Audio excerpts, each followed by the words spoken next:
what I've recognized and what I'm very clear on actually is that mana is a love school. Do you know that like what we do is we are re-educating ourselves on our inherent powers to love others, do you know, and to connect with others and to actually come into our purpose, which is around love. Like for every single one of us, our purpose is about love. Yeah. Do you know? And so, you know, with our gatherings and with our courses, and you know, that's what we're setting out to do, is to basically give humanity that education that we never had. Right. Do you know, that invaluable education of how to bloody be a good human? You know, a fella that just finished our online workshop yesterday, actually, it was a 5-week course. In week 3, he was just he just changed his life completely, made things go right with his children who he hadn't spoken to for 5 and 6 years.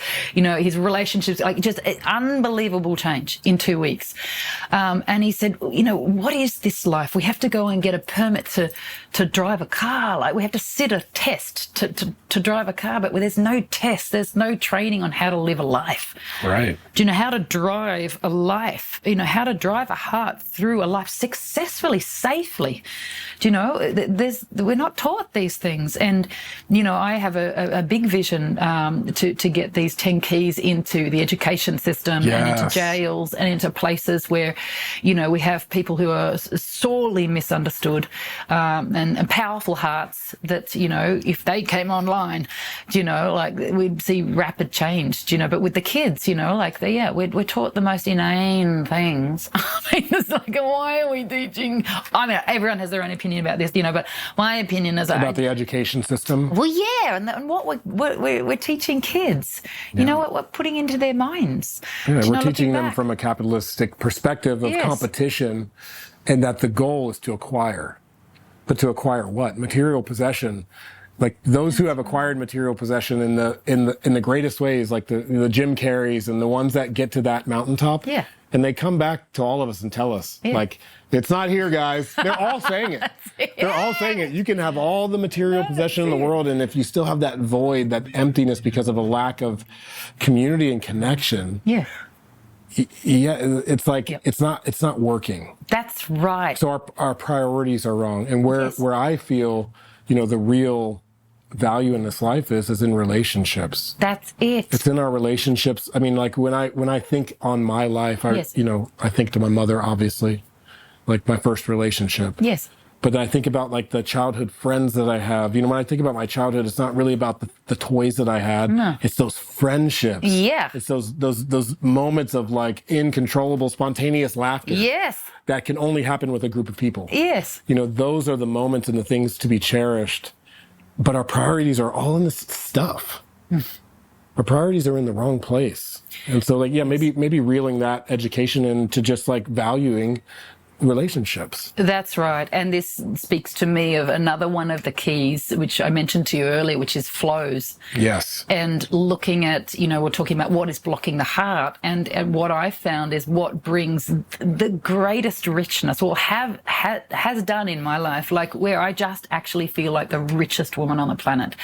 And that is the flows of like actually receiving in all that life is flowing us, do you know, and those relationships, like you said, but not just with humans, relationships with these plants, the flowers, the wind, the sound, like those relationships, and drinking that in and flowing out all of our love. Like there's no greater richness than that, than like literally walking through your days feeling how much beauty and love there is on tap. Do you know, like you said, doesn't matter how much bloody money you got. Do you know, like it is drinking in. It is having the heart unblocked and being able to drink in the miracle. Yeah. The miracle of connection. Do you know, the miracle of connection and how much actually we are truly connected to. Yeah. Do you know, in our little Western minds, the way we're like living very transactionally, like I love you and you love me and I get my money from my boss and that's where my money comes from. It's like, what? We're like, it's just so linear. And it's like, no, actually we're flowing in 360 degrees at all times, and money can come from us from a million avenues, and love goes out in a million. Like there's so much. Yeah. And we're not taught this. But that is probably one of my favorite keys. It's just when I watch people get it, you know, like it actually lands and they sort of, it reactivates again the ancient technology of a human being and the toroidal flow of energy. Just like we are made to be constantly giving and receiving. Yeah. But we've become so tight. My money. Yeah. My love. My time. It's like, no, these are flows that are meant to just keep cycling through. Yeah. And when we do that, we are rich beyond our wildest dreams. You know, really, truly. What makes you feel rich? Love. So much of it. There's just so much of it everywhere. I just feel that there's so much love, and I just have so much love in my life, and I love so much. And so that makes me feel, like I just feel like I could drop dead tomorrow, and I have just lived the maximum satisfaction. Like already, I've done it. I've had it. I've done it. I just feel like I really do. And of course, there's so much more to experience, but I just think love makes that feeling of receiving love and giving love fully. Makes me feel so rich. And colour, when you asked that question, I saw colours. Do you know, like just the colours of life, sensation. Do you know, having, you know, our sensory body activated and just being able to truly receive, you know, the caress of the wind, do you know, like for what it actually is. Like, it's just ecstatic. Do you know, like life is ecstatic. Yeah. All the time. You know, and that is, you don't need anything. You know, you feel rich. You don't need anything while you're receiving those flows. Yeah. Do you know, like there's no space to want for anything while we are actually receiving what we're being given all the time. So the colours of the rainbow and the colours of sensation, the music, sound, touch, scent, smell, taste, like all of that. It's like, what? The food. Suki's food. Suki's coming. Suki and Mary, we're ready for the food. No, like I find God in the most mundane places. That's it. And I actually think, you know, for me, it's family. Like and I'm in it right now, and I got small babies, and we wake up in big cozy piles, and those moments of just feeling gratitude to wake up. And the smells and the, you know, even the pee-filled diaper, you know, in the morning. Like I can smell Johan's pee in the morning, but I love it. Yeah. Because you know, it's like that's a weird thing to say. I totally get it. But you know what I'm talking about? Yeah. If you have kids, maybe you understand that. But what I'm saying is like, we don't have to even do anything. Because I've had a lot of big bang, high level experiences. Yes. But if I'm not experiencing the fullness of love, if I'm not experiencing God in the everyday, just the actual, without having to do anything, that's it. Just in the waking up, that's where I want to exist. I want to exist where the mundane is the most colorful. Yes. Yes. And to find enjoyment in that. That's it. It's coming back to a state of awe. Do you know, of pure innocent awe and fascination with everything, which I think happens naturally when we clear out of that heavy energy that has us sort of see things smaller and darker, and when we open up and unblock the heart, it's like there is wonder everywhere. Do you know, like you said, in the mundane, it's everywhere. There's wonder. Everything is fascinating. Everything. I'm like, totally. Yeah. Yeah. And it's so cool to just live like that. Yet. Then those clouds come back in. They come in. And then the mess happens. And then it's like, you know, I'm out of it too. Yes. That's a reality. Like the thing for me, kind of always, it's the mess. It's the spills. Yes. There's something that it triggers in me where it's like, now I got to clean up a mess. Yeah. And it's harder for me to see the goodness in it, right? Because I judged it to be bad. Voila. Right? That's it. I made a judgment. I made a choice somewhere that this is bad and that this is, for some reason, this is not God. That's it. And it's funny. It's so interesting you say that, because I was just, last week I had an experience of having a very subtle attitude shift. But attitude is another one of the keys. And I had 3 days to pack up a lot of my house last week and just a million things to do. And I was starting to notice some anxiety coming up in my body, which I don't usually experience. I was noticing it, feeling it like, what's that? Tracked it. Oh, yeah. It's just that there's so much I've got to. And then I just spotted this negative attitude to that, it was like, lot to do equals bad. I'm like, hold on, why did that? And I just shifted. No, shift it, Chrissie. Oh, I've got heaps to do. And how beautiful. How wonderful that I've got heaps to organise and heaps on my plate.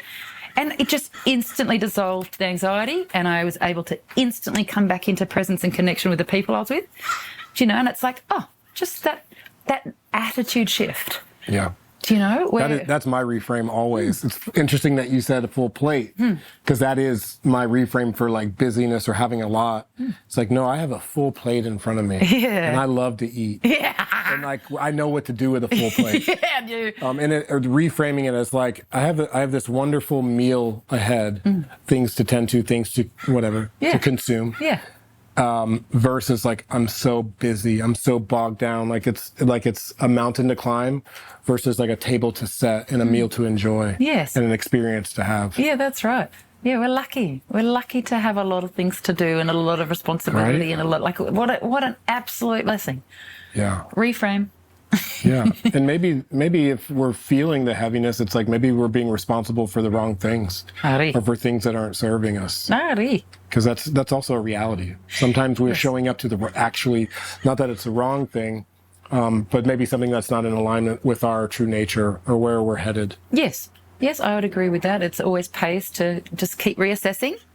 Is this on my plate? Do I want this on my plate? Because we have choice again. Yeah. And as I'm saying relationships, there's also the reality that relationships end. Yes. And some relationships are there for a time in our lives, but then they move on or they change form. Yes. And how do we navigate that? That's something else that we're not taught. Yeah, that's right. Like, how do we close relationships?